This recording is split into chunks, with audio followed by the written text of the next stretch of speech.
Nicholas, Robert Grossman from the state of Connecticut, our lovely state of Connecticut, a paranormal expert, paranormal investigator. And like me, he shares a passion for the subject of Dudleytown. Hey, Nick, what's going on, man? How are you? Hey, brother. How you doing, man? It's good to have you on again. We appreciate you taking the time. Absolutely. Real quick, give people your background, and then we'll get into Dudleytown. Sure. I'm Nick Grossman. I'm from Ghost Storm Investigations, a team in Connecticut. We've been studying the paranormal for over 20 years. I've been studying Dudleytown close to about 20 years.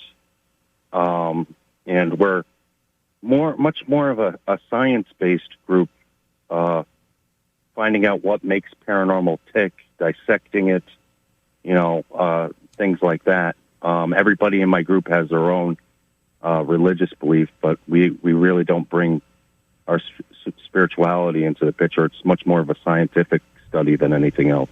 You and your team are the only people I know of that have investigated Dudleytown more than me. For folks who have not heard of it or don't know what it is, if you could just try to kind of explain to people what's so special about Dudleytown. Sure. Dudleytown is an abandoned ghost town in a mountain in Cornwall, Connecticut. It's on the Mohawk Trail. And there's something very special about the place. In my opinion, I believe that it's haunted with my evidence that I got there. But there's something very special about the place. When you walk into the heart of Dudleytown, you won't hear any animals, you won't hear any birds, you won't hear anything. It's just this void. It's almost like, I often describe it, if you've been inside a music studio and the acoustics muffle the sound, that's kind of the feeling you get in your ears, if that makes any sense while walking up there. That's a great way. If you hold your two hands near your ears and don't touch them, you hear that muffling. So there's definitely a void up there, some type of vortex, some type of portal.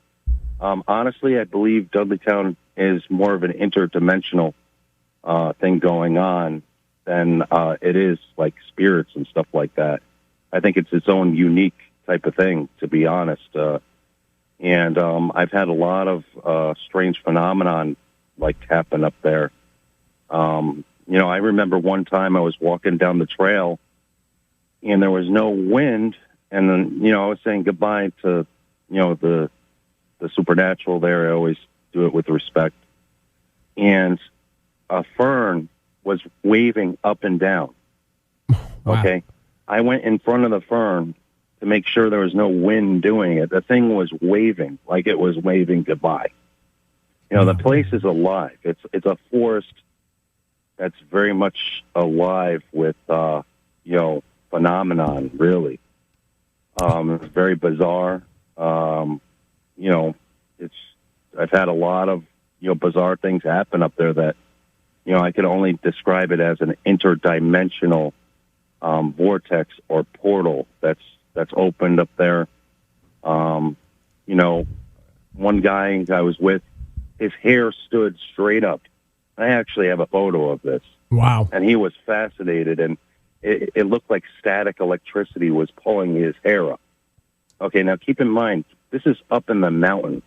There's no Wi-Fi up there. There's no electricity up there. Very difficult to get even a phone signal up there.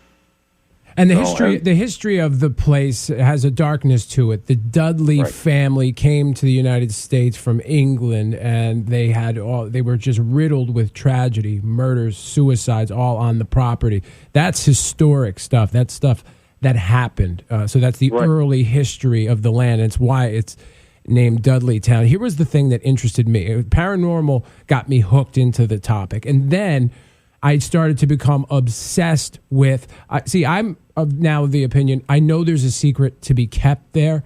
I just don't know whether it's paranormal or I've come up with a lot of different theories, but I just know there's a secret to be kept. So now my obsession is with the folks who keep that secret, who I believe it's a joint effort by Cornwall, Connecticut, the town. It's also the Dark Entry Forest Association, the ownership the group that owns the land, and frankly, the local police. So that is how I feel. I don't know any of that to be true. I just think that there's a secret to be kept, on that. And they work together to keep it. Can you tell us some of the stuff that you've found out recently? Sure. Well, we were harassed by, people of the Dark Entry Association while we were walking up the trail.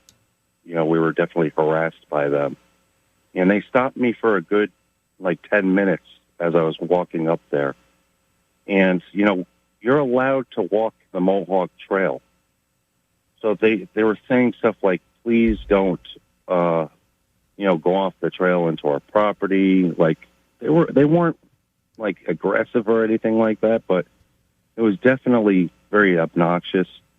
And they said, we have cameras. They pointed at their house, which looks like this big, the house is this big red house, and, it looks like multiple people stay inside there. And you were accessing parkland that you were accessing parkland that you're allowed to be on. Right, exactly. Bordering. So the deal is this. Basically, you go on Mohawk Trail, you can't step off to the right of the trail. That's their property. Gotcha. It's like a thing there. I mean, you could take pictures and stuff like that, but if you go up Dark Entry Road, and you'll see the trail there, it closes at nighttime, and their property is to the right of that. So you cannot step into a foundation because that is considered trespassing. And then, I always respect that, but another time I was walking up Dark Entry Road, and this guy comes up there speeding, and, this is a very steep road. The guy came up speeding and purposely kicked up a bunch of dirt from his tires with this angry, outraged look on his face.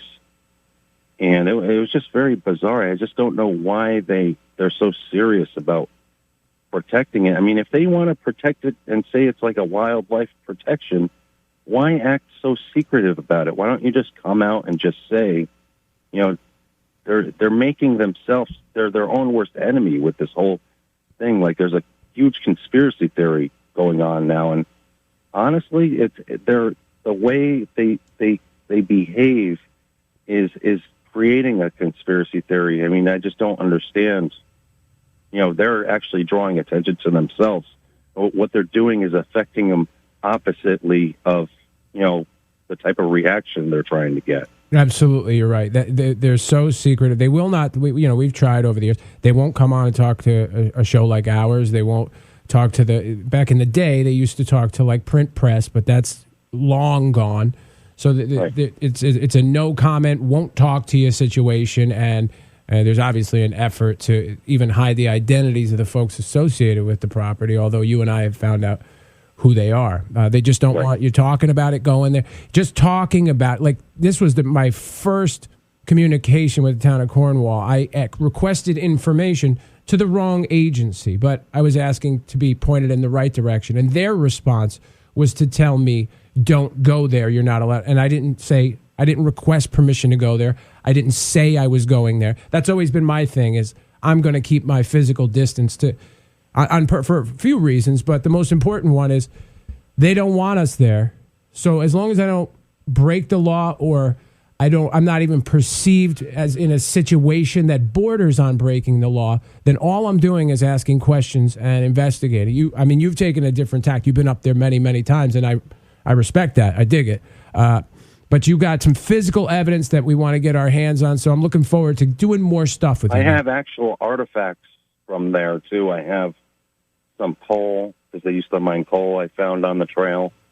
I've got a few stones, and I've got water from the creek, which is said to, some people believe that the water itself is the cause of, all the crazy phenomenon with the Dudleytown village there. And I actually, when I first got the water, I put it in a mason jar, and I was getting killer EVP readings off, EMF readings off the electromagnetic readings, really strong. And, that's very abnormal for it to happen. So the water definitely had an electric magnetic radiation strong reading coming from it. I still have it. We're doing a paranormal convention in Ansonia in July, so it's going to be on display there. Actually. Did you do a tour? Did you do a tour along the trail not that long ago? Never do ghost tours there. Oh, okay. I got that confused. Okay. But got to respect, the guidelines and stuff like that. Sure. Well, we're excited to, get to work with you some more. So, Absolutely. keep sending me stuff. We appreciate your time. I realize you got to run because you got to get to work. But Ethan, you had a question, Ethan? Yeah, I would just want to do, if you could explain, in a minute or two, you were talking about, you think there's a vortex up there. Right. Can you define vortex for people? Sure. A vortex or a portal is a door open to another world or another dimension. Could be paranormal. Could be, in a parallel dimension. It's just an energetic opening. You got to realize that paranormal is our next door neighbor here, especially in Connecticut here. Connecticut is probably one of the most haunted states you could be in, really. I mean, it's on the top 10 list, in my opinion, of haunted places in America, for whatever reason, but, there's a lot of actual portals in Connecticut. And especially, the valley in Connecticut probably is the most haunted area. It's like a triangular shape, too, so I often call it the Connecticut Triangle.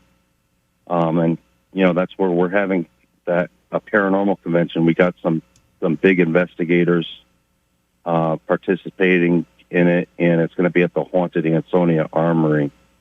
It's actually pretty big. I mean, we were expecting, a good turnout and all that stuff. So, a portal is just another doorway to an interdimensional world.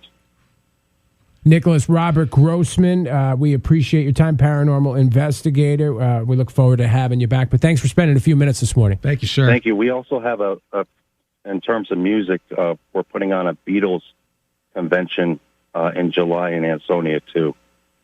So we're big with that convention thing. It's going to be a lot of fun. It's going to be post-COVID, very affordable. We made it very affordable because we want everybody after this COVID mess to be able to have a good time. So we have those two conventions.